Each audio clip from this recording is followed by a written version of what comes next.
வணக்கம் மக்களே.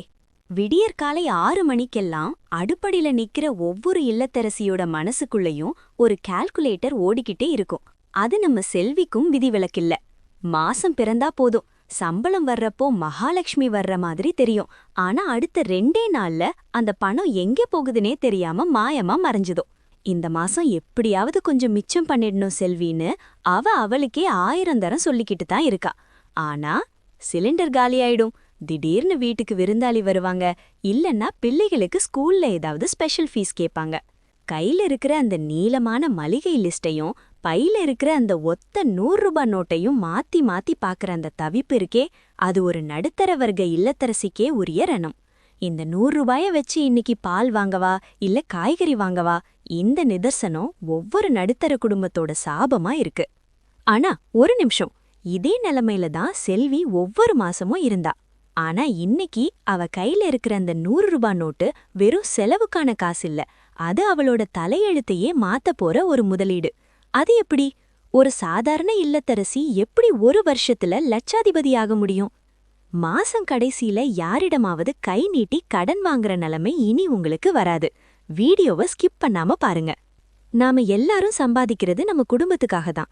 ஆனா அந்த சம்பாத்தியத்துல ஒரு சின்ன பங்கு கூட நம்ம அவசரத்துக்கு கை கொடுக்க மாட்டேங்குதேன்னு வருத்தப்படுறீங்களா? செல்வி கண்டுபிடிச்ச அந்த ஒரு ரகசியம் உங்க வாழ்க்கையையும் மாத்தப் போகுது.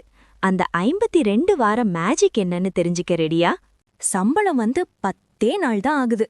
ஆனா முருகனோட பர்ஸ பார்த்தா அது இழைச்சு போய் பரிதாபமா நிக்குது. முருகன் கேக்குறாரு, என்ன செல்வி இது? போன வாரம் தானே சம்பளம் வாங்குன, அதுக்குள்ளேயே பர்ஸ் காலியாகிடுச்சு. வாங்கின காசுக்கெல்லாம் என்னதான் ஆச்சு?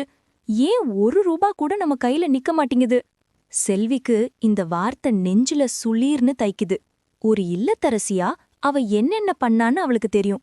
மளிகை சாமானுக்கு இவ்வளவு, பால்காரருக்கு அவ்வளவு, அப்புறம் போன வாரம் உங்களுக்கே உடம்பு முடியாம போனதுல மருந்து கடைக்கு இவ்வளவுன்னு அவ லிஸ்ட் போடுறா. ஆனா என்ன பிரயோஜனம்? மாசம் முழுக்க மாடா உழைச்சோம், கடைசியில ஒரு அவசரத்துக்கு கூட ஒரு 500 ரூபாய் எடுத்து வைக்க முடியலையேங்கிற அந்த ஒரு குற்ற உணர்ச்சி செல்வியோட முகத்துல அப்படியே தெரியுது. நண்பர்களே, நிஜத்தை சொல்லுங்க, உங்க வீட்லயும் இதே நிலைமைதானா? சம்பளம் வாங்குற அன்னைக்கு இருக்கிற அந்த சந்தோஷம் அடுத்த 10 நாள்ல காணாம போயிருதேன்னு நீங்க என்னைக்காவது ஃபீல் பண்ணிருக்கீங்களா? உங்க கையிலயும் இதே மாதிரி பணம் தங்காம ஓடுதா? ஆமான்னா மறக்காம கமெண்ட்ல சொல்லுங்க. ஏன்னா இந்த சிக்கல்ல இருந்து செல்வி எப்படி தப்பிச்சான்னு தெரிஞ்சுக்கிட்டா நீங்களும் தப்பிக்கலாம். அந்த 52 வார ஐடியா. அடுத்த நாள் மதியம். நேத்து நடந்த அந்த மனக்கசப்பு செல்வி மனச விட்டு இன்னும் போகல. எப்படியாவது 1 ரூபாயாவது சேர்த்து வைக்கணும்னு அவ மனசுக்குள்ள ஒரு வைராகியம். அப்பதான் அவ செல்போன்ல அந்த வீடியோவை பாக்குறா. அப்பதான் அந்த ஐடியா அவளுக்கு கிடைக்குது. அதுதான் 52 வார சேமிப்பு சவால், 52 வீக் மணி சேலஞ்ச். இத கேட்ட உடனே, ஐயோ இது ஏதோ பெரிய விஷயமோ நீங்க நினைக்கலாம். ஆனா நிஜமா இது ஒன்னும் பெரிய ராக்கெட் சயின்ஸ் இல்லைங்க. ரொம்ப ரொம்ப சிம்பிள். ஒரு வருஷத்துக்கு இருக்கிற அந்த 52 வாரத்துல முதல் வாரம் வெறும் 10 ரூபா மட்டும் எடுத்து வைக்கணும். 2வது வாரம் 20 ரூபா. அதாவது ஒவ்வொரு வாரமும் ஒரு 10 ரூபாய மட்டும் அதிகப்படுத்திக்கிட்டே போகணும். இது கேட்க சின்னதா இருந்தாலும் இதோட முடிவு ஒரு பெரிய அலையா வரப்போகுதுன்னு செல்விக்கு அப்போ தெரியல. அவ மனசுக்குள்ள வேக வேகமா கணக்கு போட்டு பாக்குறா. செல்வி டைரியில எழுத ஆரம்பிக்கிறா. முதல் வாரம் 10 ரூபா, ஒரு டீ குடிக்கிற செலவுதான். 10வது வாரம் 100 ரூபா, 20வது வாரம் 200 ரூபா, கடைசி வாரம் 52வது வாரம் 520 ரூபா. யோசிச்சு பாருங்க, வாரத்துக்கு ஒரு முறை ஒரு 10 ரூபாயை ஏத்துறதுனால நம்ம குடும்ப பட்ஜெட் ஒன்னும் இடிஞ்சு விழுந்துராது. ஆனா இந்த சின்ன துளி எப்படி ஒரு வருஷத்துல 13,780 ரூபா ஆகப்போகுதுன்னு நினைக்கிறப்போ செல்விக்கே ஒரு நிமிஷம் ஆச்சரியமா இருக்கு. உங்ககிட்ட ஒரு கேள்வி. வாரத்துக்கு வெறும் 10 ரூபா அதிகப்படுத்துறது உங்க பட்ஜெட்டுக்கு கஷ்டமா இருக்குமா, இல்ல இது நம்மளாலையும் முடியுமேன்னு தோணுதா? முடிஞ்சா எஸ்ன்னு கமெண்ட் பண்ணுங்க. ஏன்னா செல்வி இதை எப்படி சாதிச்சான்னு பாக்கும்போது உங்களுக்கே ஒரு உத்வேகம் கிடைக்கும். இப்போ செல்வி எப்படி கணக்கு போடுறான்னு ரொம்ப கவனமா பாருங்க. ஏன்னா இதுதான் இந்த சேமிப்பு சவாலோட உயிர்நாடி. நம்ம எல்லார்கிட்டயும் பணம் இல்லாதது ஒரு பக்கம் இருந்தாலும் அதை சேர்க்கறதுக்கான ஒரு முறையான பிளான் இல்லாதது தான் முதல் பிரச்சனை. இந்தச் சவாலோட ரூல் ரொம்ப சிம்பிள். வாரத்தோட எண்ணை 10ஆல பெருக்கிக்கணும். வாரம் 1 1 பெருக்கல் 10 10 ரூபாய் மட்டும் போடுங்க. வாரம் 2 2 பெருக்கல் 10 20 ரூபாய். வாரம் 10 10 பெருக்கல் 10 100 ரூபாய். வாரம் 52 52 பெருக்கல் 10 520 ரூபாய். இப்படி சேர்த்தா வருஷ கடைசியில செல்வி கையில தங்குற மொத்த தொகை 13,780 ரூபாய். யோசிச்சு பாருங்க, 1 ரூபாய் கூட இல்லாம கஷ்டப்பட்ட செல்விக்கு இது எவ்வளவு பெரிய பலமா இருக்கும். உங்களுக்கு புரியற மாதிரி இன்னும் தெளிவா சொல்லணும்னா, இப்ப நாம ஒரு கடைக்கு போய் ஒரு சின்ன ஸ்நாக்ஸ் வாங்குறோம்னு வச்சுப்போம். ஒரு சிப்ஸ் பாக்கெட் 20 ரூபாய், ஒரு டீ 15 ரூபாய். நாம ஒரு வாரத்துக்கு இதையெல்லாம் ஒரு 2 தரம் கம்மி பண்ணிக்கிட்டாலே அந்த பணத்தை இந்த ஜாடிக்குள்ள போட்டுடலாம். செல்வி என்ன பண்ணா தெரியுமா?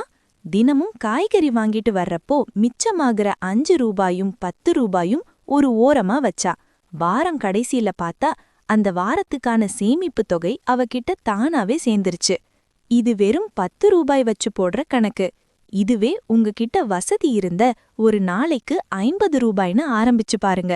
வருஷ கடைசியில நீங்க 1 பவுண்ட் தங்கம் வாங்குற அளவுக்கு கூட பணம் சேரும். இப்போ ஒரு நிமிஷம் யோசிங்க. உங்க பட்ஜெட்ல வாரத்துக்கு ஒரு 10 ரூபாயோ இல்ல 100 ரூபாயோ அதிகப்படுத்துறது பெரிய கஷ்டமா? உங்களால வாரத்துக்கு எவ்வளவு அதிகபட்சமா எடுத்து வைக்க முடியும்னு நினைக்கிறீங்க?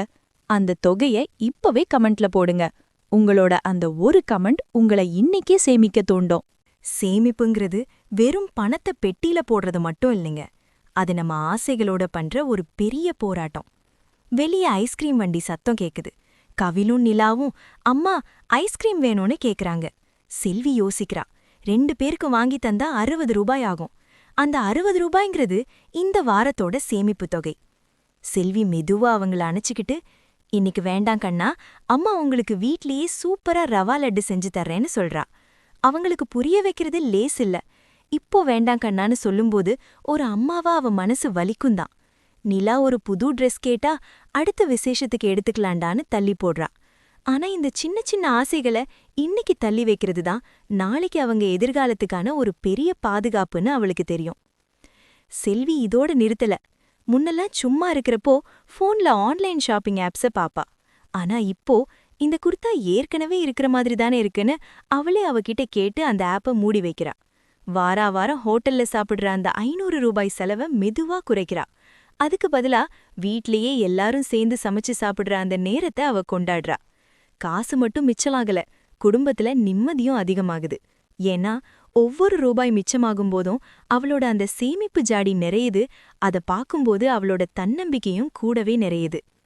உண்மைய சொல்லுங்க, உங்க சேமிப்புக்காக நீங்க கடைசியா தியாகம் செஞ்ச ஒரு விஷயம் என்ன? ஒரு புது துணியா, இல்ல ஒரு ஹோட்டல் சாப்பாடா, இல்ல ஒரு சினிமா டிக்கெட்டா? அத கமெண்ட்ல சொல்லுங்க. ஏன்னா உங்க தியாகம்தான் உங்க சேமிப்போட பலம். இதோ 365 நாட்கள் 52 வாரங்கள். ஒரு இல்லத்தரசியோட வைராக்கியம் ஜெயிச்ச நாள் இன்னைக்கு. ஆரம்பிக்கும்போது வெறும் 10 ரூபாய் தானேன்னு ஆரம்பிச்ச இந்த பயணம் இன்னைக்கு ஒரு மலையா வந்து நிக்குது. அந்த டப்பாவை திறக்கும்போது வர்ற அந்த சத்தம் இருக்கே, அது ஒரு மியூசிக் மாதிரி செல்வியோட காதுல ஒலிக்குது. பணம் தரையில மலையா கொட்டுது. 10 ரூபா, 20 ரூபா, 500 ரூபாய்னு எல்லாம் கலந்து கிடக்கு. முருகன் ஆச்சரியத்துல அப்படியே உறைஞ்சு போய் நிக்கிறாரு. ஒரு இல்லத்தரசியால இவ்ளோ பணத்தை சேர்க்க முடியுமான்னு அவர் கண்ல ஒரு பிரமிப்பு. குழந்தைகளும் முருகனும் சேர்ந்து பணத்தை எண்ண ஆரம்பிக்கிறாங்க. 10,000, 11,000, 12,000, கடைசியில 13,780 ரூபாய். செல்வியோட முகத்துல இப்போ இருக்கிற அந்த பெருமை இருக்கே, அதுக்கு உலகத்துல வேற எந்த பொருளையும் ஈடா சொல்ல முடியாது. இது வெறும் 13,000 ரூபாய் மட்டும் இல்லைங்க. இது அவளோட ஒரு வருஷத்து தியாகம், பொறுமை மற்றும் திட்டமிடலோட வெற்றி. இப்போ செல்வி ஒரு சாதாரண பெண் இல்ல, அவ ஒரு ஃபினான்ஷியல் மேனேஜர். அவகிட்ட இப்போ ஒரு எமர்ஜென்சி ஃபண்ட் இருக்கு. இனி திடீர்னு ஒரு செலவு வந்தா செல்வி யார்கிட்டயும் போய் கை நீட்டி நிக்க வேண்டிய அவசியம் இல்ல. கௌரவமா அந்த பணத்தை எடுப்பா. ஒரு பெண்ணோட சேமிப்பு அந்த குடும்பத்தோட முதுகெலும்புங்கிறத செல்வி இன்னைக்கு நிரூபிச்சிட்டா. நண்பர்களே, செல்வியால முடிஞ்ச இந்த விஷயம் உங்களாலேயே முடியாது. இதே மாதிரி உங்க கையிலயும் ஒரு வருஷம் கழிச்சு இவ்ளோ பணம் இருக்கணும்னு நீங்க ஆசைப்படுறீங்களா? நிச்சயமா அப்படின்னா இப்பவே ஒரு டப்பாவை எடுங்க. அதுல டே 1ன்னு ஆரம்பிங்க. உங்க சேமிப்பு பயணத்தை எங்க கூட பகிர்ந்துக்க மறக்காதீங்க. இல்லத்தரசிகளே, செல்வியோட இந்த பயணம் நமக்கு சொல்ற பாடம் ஒண்ணுதான். செல்வியால முடியுதுன்னா அதே மாதிரி இருக்கிற உங்களாலையும் கண்டிப்பா முடியும். நிறைய பேர் நினைக்கிறாங்க பட்ஜெட் போடுறதுங்கிறது கஞ்சத்தனம்னு. ஆனா நிஜத்துல அது கஞ்சத்தனம் இல்லைங்க. அது நம்ம குடும்பத்தோட பாதுகாப்பு, நம்ம குழந்தைகளோட எதிர்காலம். செல்வி இப்போ உங்களுக்கு சில ரகசியங்களை சொல்லப் போறா. இத குறிச்சு வச்சுக்கோங்க. 1. Budget diary. முதல்ல ஒரு டைரி போடுங்க.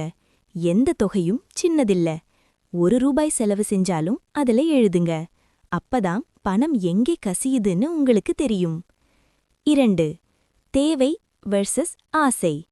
ஒரு பொருளை வாங்குறதுக்கு முன்னாடி இது இப்போ கட்டாயம் வேணுமா, நீட், இல்ல பார்க்க அழகா இருக்குன்னு வாங்கணுமா, வாண்ட்னு உங்களையே கேட்டுக்கோங்க. ஆசைகளை தள்ளி வைங்க. தேவைகளை மட்டும் நிறைவேத்துங்க. 3. இன்றே தொடங்குங்கள். நாளைக்கு பார்த்துக்கலாம் அல்லது அடுத்த மாசம் 1ஆம் தேதி ஆரம்பிக்கலாம்னு சொல்லாதீங்க. அந்த ₹10 தானேன்னு அலட்சியம் காட்டாதீங்க. அந்த முதல் ₹10 தான் உங்க வெற்றியோட முதல் படி.